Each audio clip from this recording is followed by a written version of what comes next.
Bonjour tout le monde, bienvenue dans cette nouvelle vidéo sur les poules de la chaîne Avipation 2. Donc aujourd'hui on va s'intéresser sur le standard des poules géantes de Jersey. N'oubliez pas de liker la vidéo et de s'abonner. Comme je vous dis tout le temps, moi je fais pas ça pour l'argent, mais surtout pas de toute manière, sûrement pas l'argent, mais pour le plaisir, le partage des connaissances et informer tout le monde. Donc moi, comme vous savez, à l'élevage, j'ai des marrons, c'est la flèche et un petit trio jaune de Jersey. Ah ma poupoule, ah ma poupoule. Quelques rousses, mais ce sont les dernières. Donc elle c'est spaghetti, hein, puis elle Paulette. Voilà, il y en a pas mal. Donc vous voyez, là dans mes deux jaunes de Jersey, j'en ai qu'une qui correspond exactement aux critères. Je vous montre ça tout de suite. Donc j'ai préparé ma petite feuille. Hop, que je vous déplie parce que je tiens le téléphone avec une main, les feuilles avec l'autre. Vous voyez, bon, j'ai un peu de texte. Ça a plus mes connaissances. Donc, on va commencer par parler donc de la description. La description, c'est qu'on verra le standard européen, enfin peut-être à la fin, puis l'histoire et puis le comportement. Donc la description, donc la géante de Jersey, donc c'est une race américaine de poules domestiques. Elle a été créée dans le comté de Burlington, au New Jersey, à la fin du 19e siècle. Comme son nom l'indique, bon bah c'est une grande race, hein. C'est parmi les races les plus lourdes. Voilà.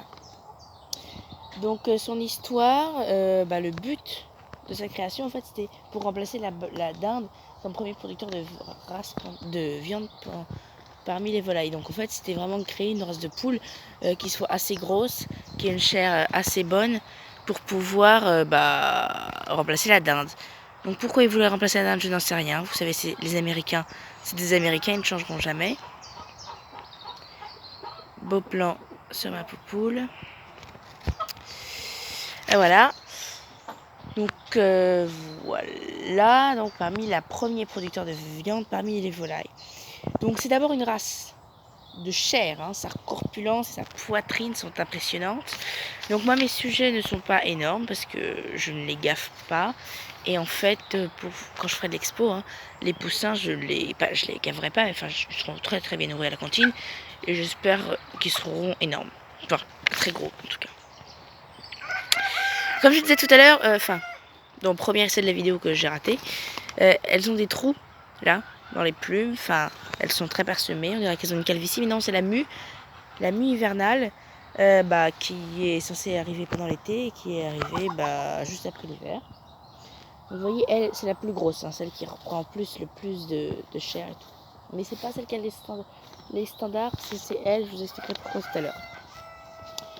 Donc, elles ont été nommées d'après leur état d'origine. Et leur grande taille, la géante de Jersey, représente la plus grande race de poulets de race pure. C'est-à-dire que les poulets roux, les poulets je ne sais quoi, qui sont énormes, il peut y en avoir d'énormes, il y avait, ce ne sont pas des races pures. Hein. Les poules rousses, de manière, on sait bien, ce sont des hybrides. Sinon, il y a les braises aussi, race pure, très bon, mais pas si énorme que ça. Donc, pour des raisons d'une croissance plus lente, la race n'est plus intéressante pour la production de viande aujourd'hui. Une géante de Jersey, ça met énormément de temps avant de devenir adulte. Il veut s'exprimer aussi, ça met énormément de temps. Donc, l'industrie, ce n'est plus intéressant pour eux de manger de choses. Voilà. Donc, le comportement. Il faut beaucoup de temps de nourriture, comme je le disais tout à l'heure, à la géante de Jersey pour atteindre sa pleine taille, donc la taille adulte. C'est une race généralement calme, hein, calme, docile, voilà, domestiquée. Moi j'adore les géantes de Jersey, très câlines. Hein.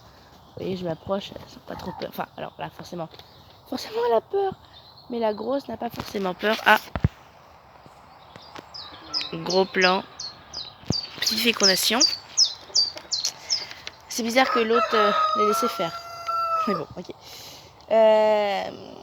Donc le coq, il est rarement agressif. Moi, c'est parce que mon expérience m'a prouvé. Mais moi, bon, ils étaient beaucoup de coqs. Donc c'était normal aussi. Il y avait beaucoup de critères qui faisaient qu'ils étaient agressifs.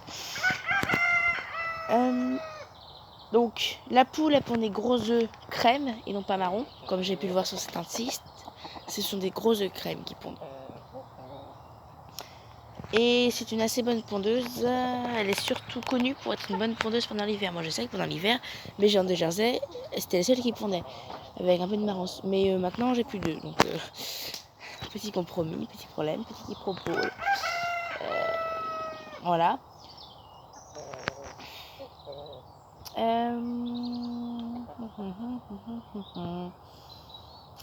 Donc, l'oiseau, il est robuste hein, et assez résistant au froid. Le plumage, il est bleu, noir ou blanc. Voilà, les 3 couleurs qui peuvent exister en Jersey. Noir, comme j'ai là, les bleus et les blancs. J'essaierai un jour d'acquérir des blancs. C'est pas donné. Et les jambes, elles sont bleu grisé. J'avais vu saule, je savais pas trop ce que c'était. Bon, j'ai mis bleu grisé, voilà. Vous voyez, moi, voilà. Pourquoi partez-vous toutes?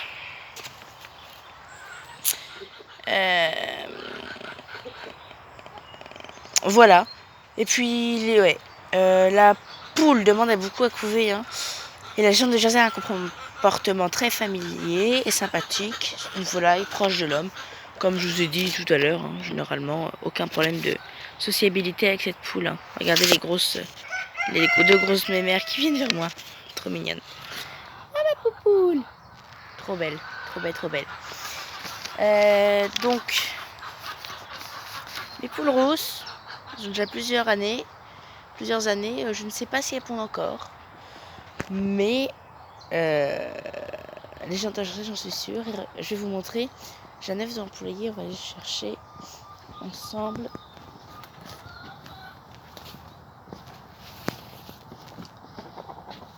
Ah bah.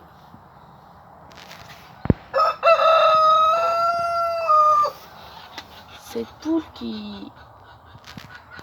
il y avait un œuf en dessous. Pond-elle encore? Ça m'étonnerait parce que c'est quand même une grosse mémère, mais qui est très très vieille quand même. Hein. Attends, on va regarder si elle coule aussi. Ouais, non, elle essaie de pondre. Je sais pas trop ce qu'elle fait. Un peu indécise. Bon, on verra. Je dirais en description ce que ça a donné. Parce que de toute façon, je ne fais pas tout de suite. La publication, je la ferai ce soir. Bon, donc voilà. Standard européen. Suis-je... Donc généralement... Oula. Standard européen. J'ai oublié. Donc, les bacs, c'est du 22 mm pour les poules et 24 mm pour les coqs. Et le poids du coq, c'est 6 kg et la poule, c'est 5 kg. Donc, critères sur le reste, vous voyez, hein, grand buste, dos bien plat. Voilà, les fossiles, pas trop demandé. Et vous voyez, elle veut pas venir. Je sais pas si vous voyez, mais en dessous de ses pattes, elles sont jaunes. Et elles sont grises. C'est donc elles qui ne correspondent pas aux critères, car le dessous des pattes jaunes de Jersey doivent être jaunes. Et donc j'en ai qu'une. Même mon coq ne correspond pas aux critères. C'est très compliqué à sélectionner. Ça va falloir que je travaille beaucoup dessus. Hein. Et sélectionner les meilleurs sujets avec les pattes jaunes. Bon, voilà.